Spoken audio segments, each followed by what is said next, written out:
Denizens of the night, welcome to another episode of the macabre, the terrifying. Broadcasting live from a decommissioned tank surrounded by things that want to eat me, I will be your guide through the witching hours. Tonight, we'll spend some time with a lonely person keeping watch in a lonely place.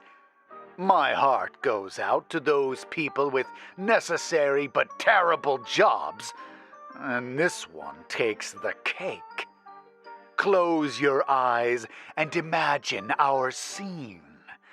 Night is falling slowly over the ocean, and a soft breeze is sifting through the branches. Happy families seem to be packing up quickly, spooked by a feeling they cannot name.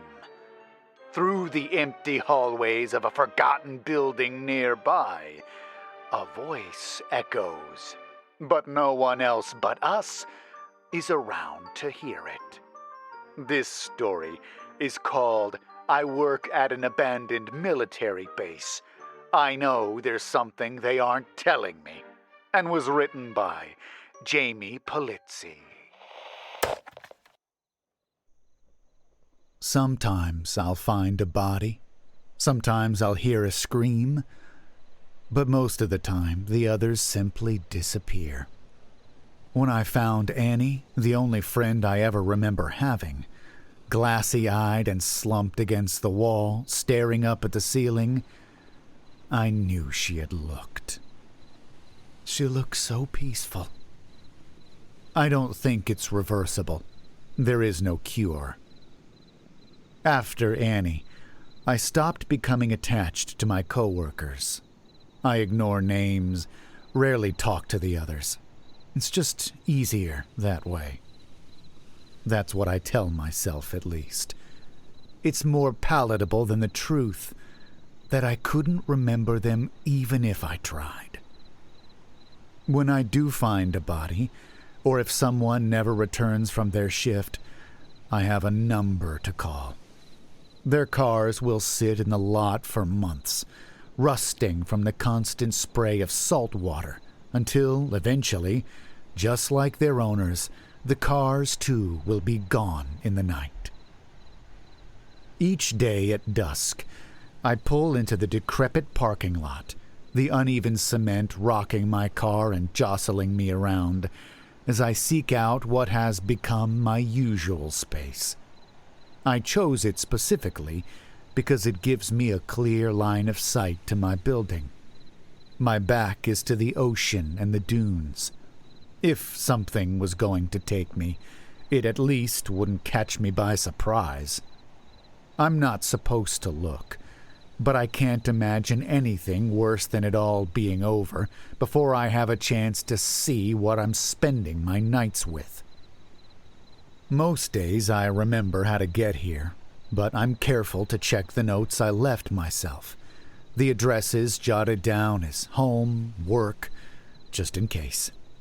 I guess I used to get confused, which makes sense. Even now, sometimes home and work mix together in my mind, and I sit in my car, wondering where I'm supposed to be. This used to be a busy military base, someone told me once, but it's been abandoned for decades. It's been reclaimed mostly by nature, but by something else, too.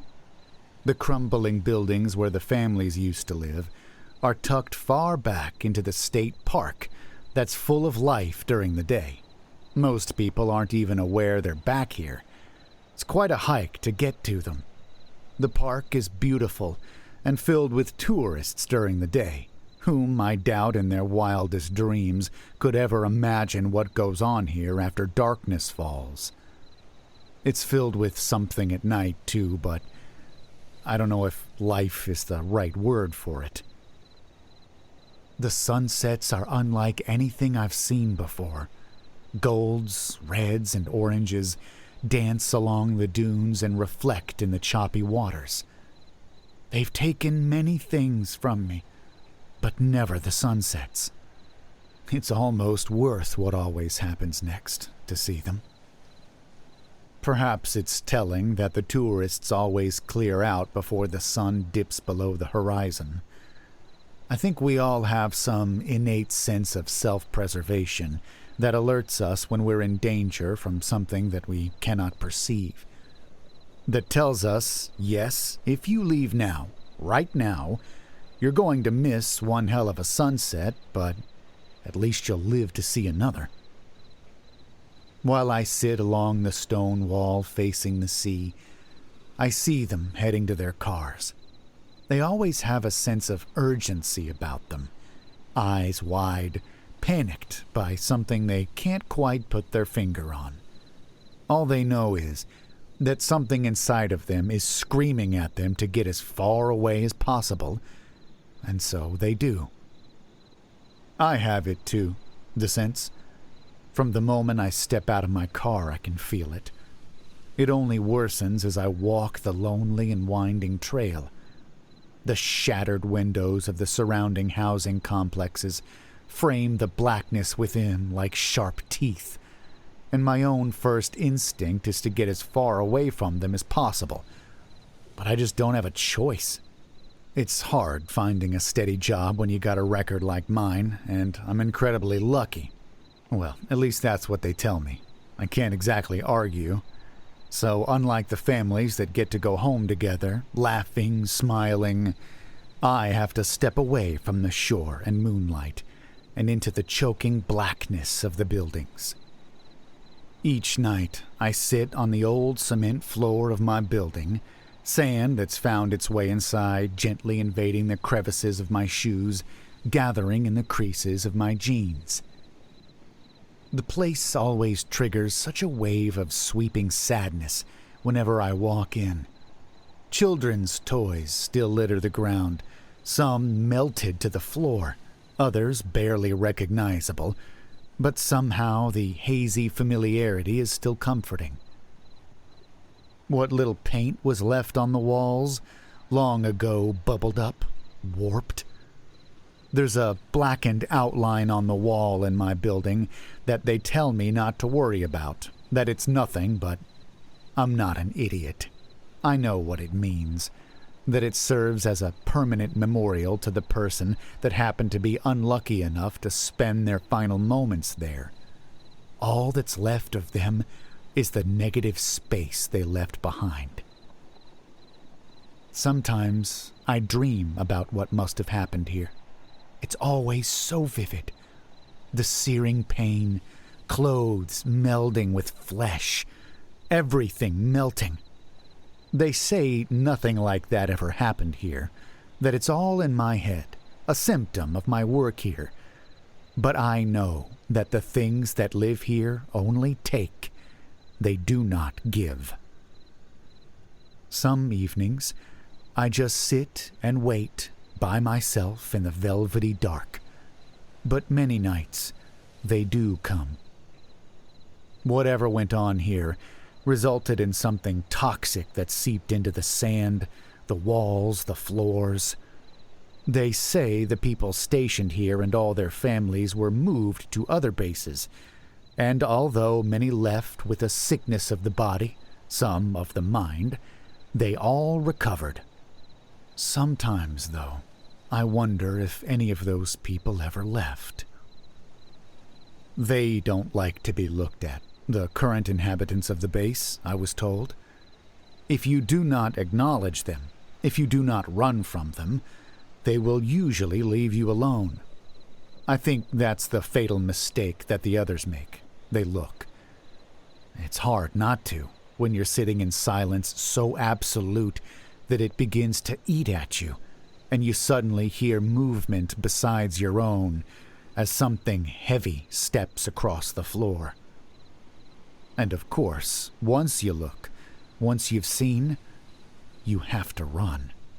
No one in their right mind could stay in here alone in the dark with these things once they've seen them.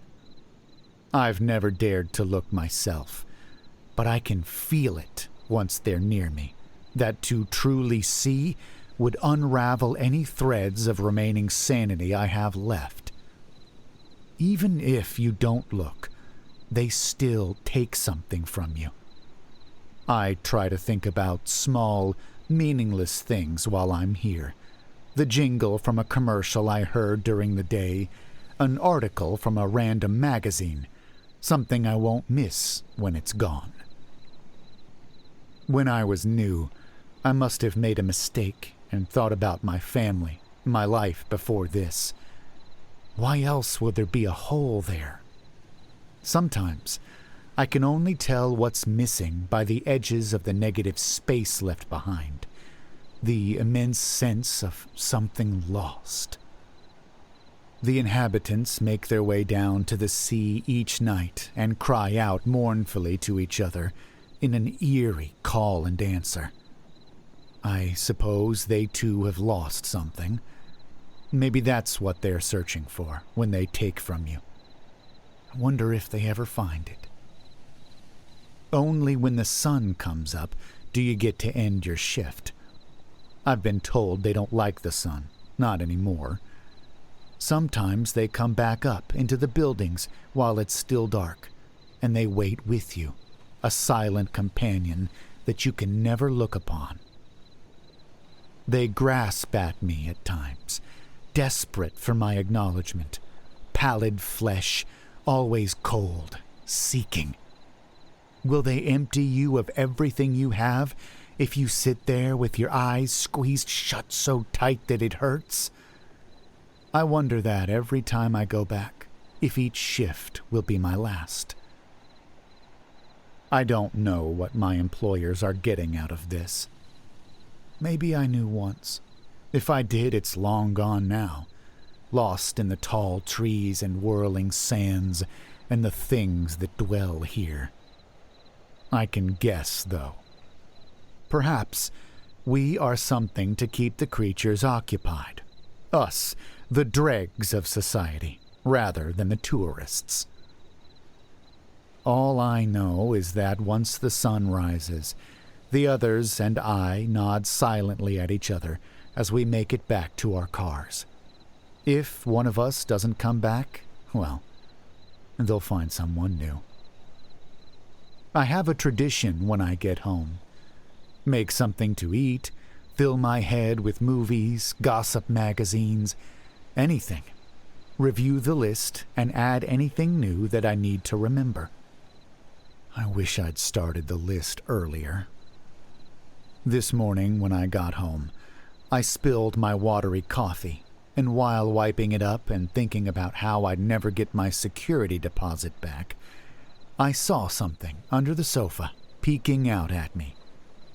It was a photo album, clearly one I'd flipped through often based on the dog-eared pages. It made my heart ache, seeing my building in its prime, the smiling family in front of it in better times when they were still recognizable as people before they knew what the future held for them. I had a moment of recognition, painful, fleeting. I wondered if I should leave it out where I can see it next time, if I should add it to the list. But I haven't yet.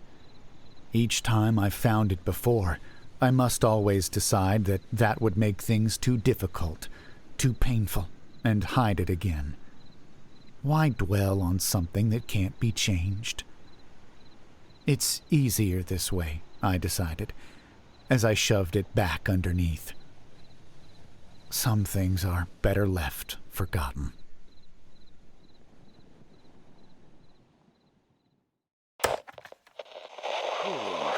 That one was kinda heavy.